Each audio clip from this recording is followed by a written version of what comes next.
He walked away from the flames, but not from his past. Kanan Stark thought he was finally making his own choices, but every step he took only pulled him deeper into the web his family built. Season 4 didn't just show us Kanan growing, it showed us the cost of growing up in a world that doesn't forgive. And now, as the streets whisper of betrayal, war, and blood, the silence before Season 5 feels more dangerous than a gunshot dot in the final episodes of Season 4. Everything came crashing down. Rack, the powerful mother and drug queenpin, found herself losing grip not just on her empire, but on her son. Her sharp eyes once saw everything, but now, even she couldn't predict Kanan's next move. Their bond was tested, shattered, and barely holding together by the time the credits rolled. Kanan didn't just doubt her, he feared her. And for the first time, he started seeing her as someone he might need to escape from. Meanwhile, Marvin, who once let anger and violence define him, was trying to rebuild. After surviving an assassination attempt and losing close allies, Marvin was finally becoming more than just the muscle. His love for his daughter Jukebox and the guilt over the past pushed him toward redemption. But peace doesn't last long. In this world, and with war brewing between rival crews, Marvin might have to pick up his old habits again just to stay alive. Lulu's story grew darker too. Always the quiet thinker, he started drifting from the family. His music dreams faded under the weight of blood money, and the studio that once gave him purpose became another battlefield. By the end of the season, Lulu seemed broken tired. Of Rack's grip, tired of the game and maybe ready to break free, or turn his back on the ones he once protected. One thing was clear, Lulu was no longer loyal, and that could make him dangerous. Detective Howard's shadow lingered over everyone. His secret connection to Kanan, the lies he told, and the truths he hid were like a ticking time bomb. Every time he appeared, there was a sense something big was about to explode, but it didn't, not yet. That's what made it worse. The threat wasn't loud. It was quiet, like a cold stare in a dark alley. He knows more than he says, and he's playing a long game. One that could destroy both Rack and Kanan if he chooses to expose it. Jukebox, still struggling with grief, identity, and betrayal, walked a painful road in Season 4. Her relationship with Marvin showed signs of healing, but trust is hard to rebuild. And with her mother's sudden return only to vanish again, Jukebox was left with more questions than answers. Her heart hardened, her music became raw, and her eyes no longer held innocence. She's becoming the powerful, cold figure we know. She turns into but not without scars, and then there's Kanan. He ended Season 4 standing at a crossroads, half in the game, half out. He pulled a gun on his mother. He questioned every truth he had ever been told. He didn't trust anyone, not even himself. But that's where real power begins. When you've lost faith in others, you start building your own path. The way Kanan looked at the world in those final scenes, it wasn't just pain. It was purpose. Season 4 wasn't just a story of betrayal. It was a warning. Every alliance made came with a price. Every lie told came back with a blade. And now, with Kanan no longer a boy and Rack no longer untouchable, Season 5 promises something we've never seen before: a war where blood doesn't just spill, it stains everything. The streets aren't ready, but Kanan is. It begins with silence, then the click of a lighter. Kanan's face appears in shadows, his eyes harder now, colder. He lights a cigarette, exhales, and says just 5 words: "You can't trust no one." That single line sets the tone for everything that follows. The trailer doesn't waste time, it hits you like a punch. Quick cuts of violence, money, betrayal, and fear flash one after another. But this isn't just another season of street war. It's personal now.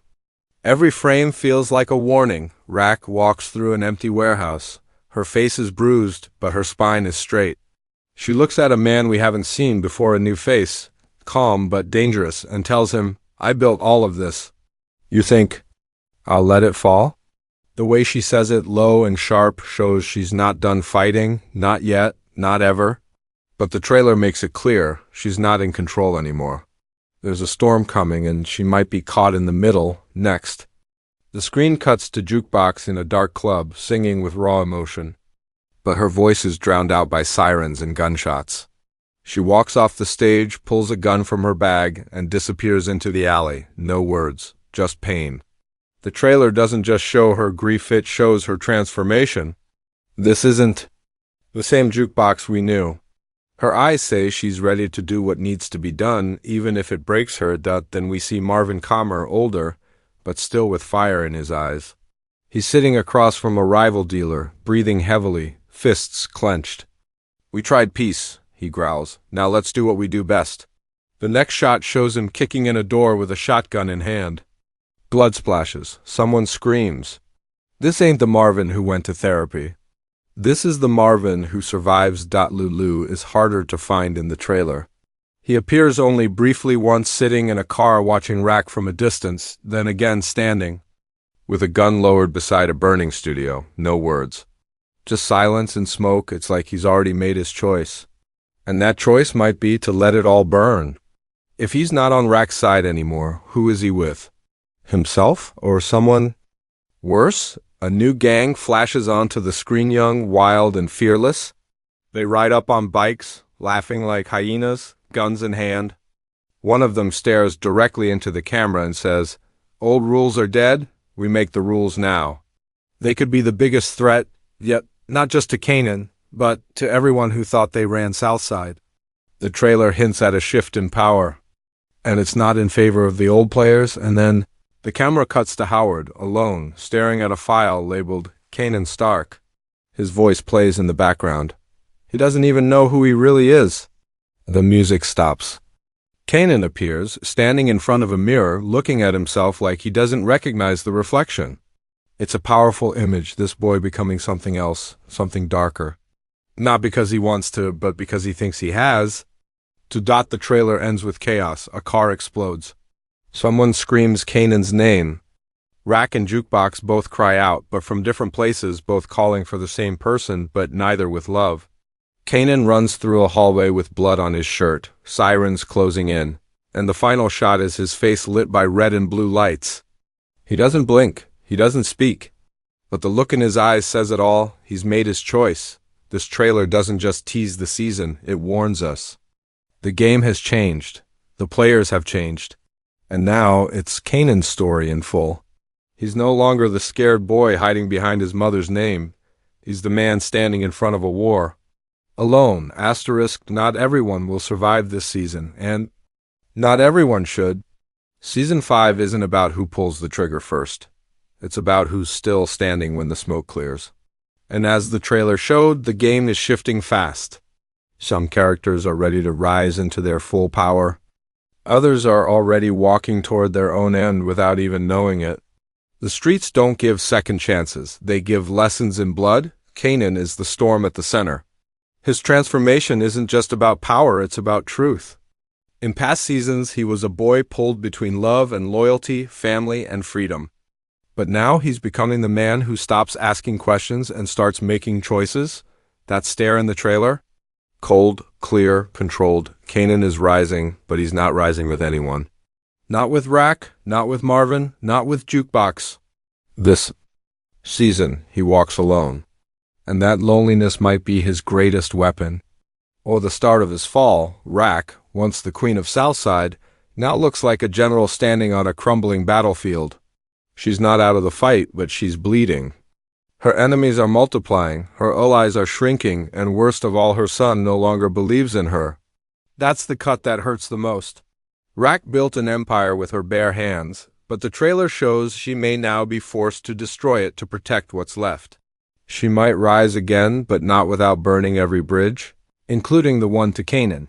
And if she falls, she won't fall quietly. Jukebox is more dangerous now than ever before.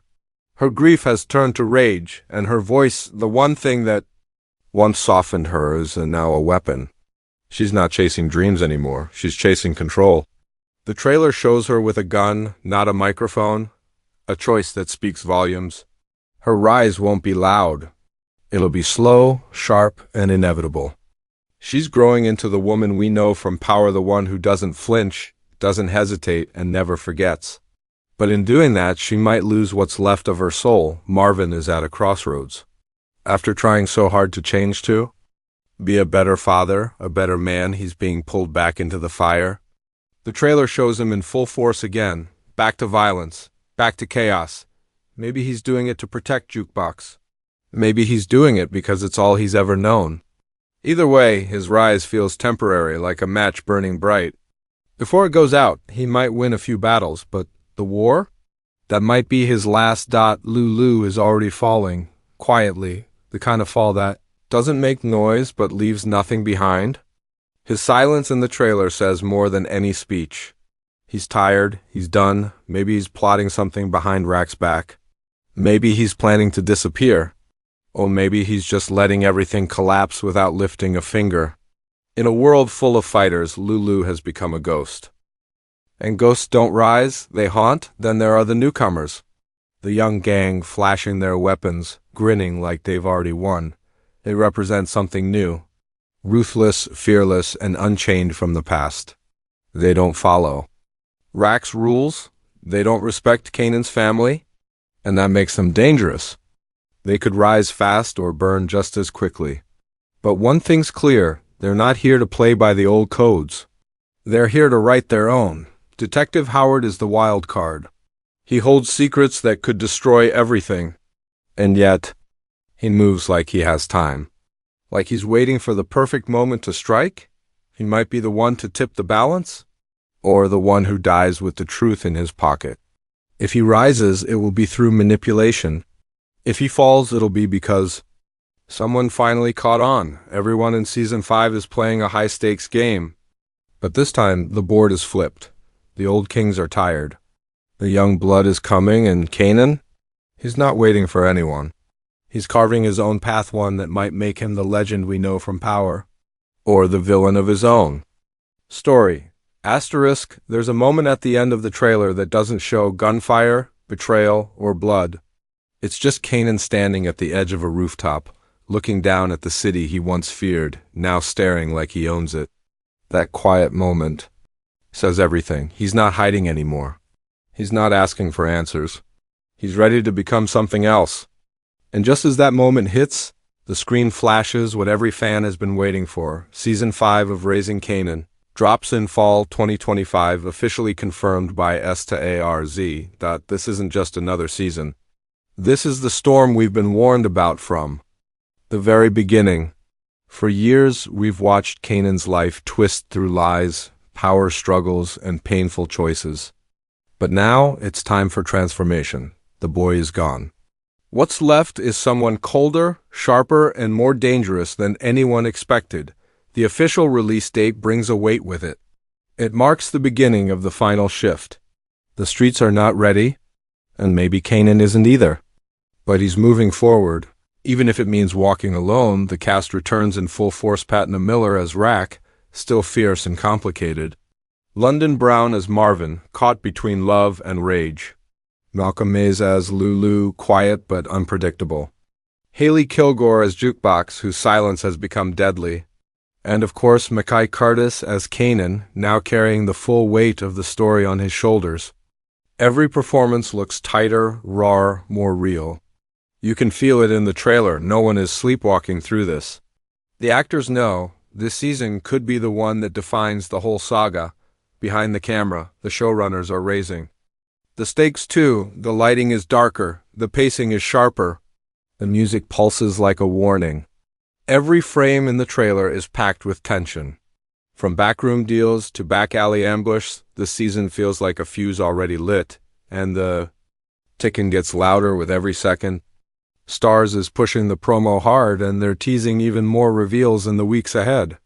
Extended trailers, cast interviews, behind-the-scenes clips, it's all coming.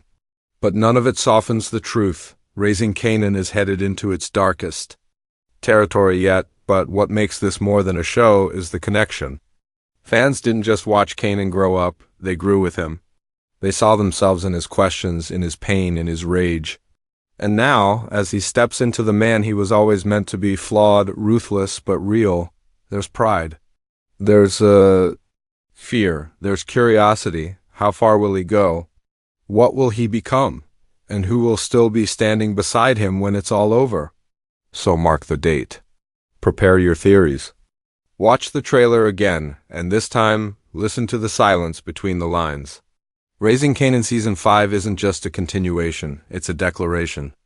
And when it lands in fall 2025, everything changes. Now the question is, will Kanan build an empire? Or will he bury everyone in his path to get there?